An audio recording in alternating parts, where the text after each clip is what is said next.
Transport Secretary Mark Harper has accused the RMT Transport Union of cynically targeting the Eurovision Song Contest by calling strikes on the day of the final.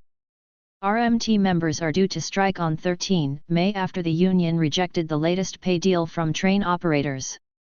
The RMT said the Rail Delivery Group, RIG, which represents the train operators, had torpedoed pay talks. But Mr. Harper said a fair and reasonable pay offer had been made. In an interview on the Sunday with Laura Kinsberg programme, Mr. Harper urged the RMT, the UK's largest specialist transport union, to put the pay offer to its members and let them decide. Mr. Harper said, rather than doing this, the RMT had called strikes which are cynically targeting the Eurovision Song Contest. The reason that's so appalling is because that's not our song contest, Mr. Harper said. We're hosting it for Ukraine.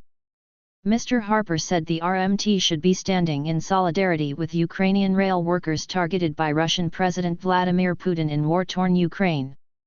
The BBC asked the RMT if it wished to comment, but the union said it had nothing to add beyond its previous statements. The RMT union said it would launch action across 14 train operators for 24 hours on Saturday, May 13, the day Liverpool hosts the Eurovision final on behalf of Ukraine. Members will be walking out from 12:01 to 23:59 BST on May 13. The union's executive and the train operators had been discussing a new pay offer aimed at ending a long-running dispute.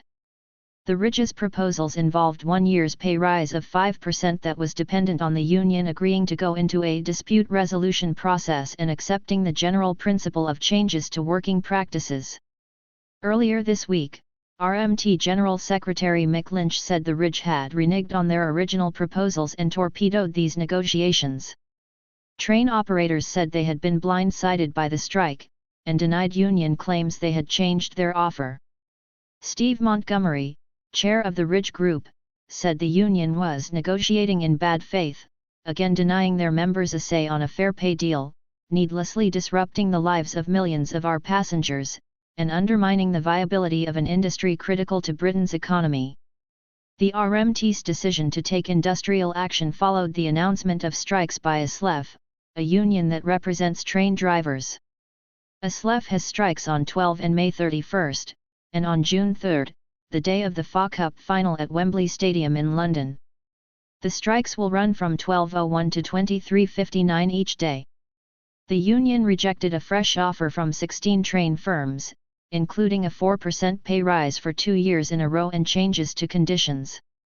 Mick Whelan, ASLEF's general secretary, said the offer was risible and clearly not designed to be accepted as inflation is still running north of 10%.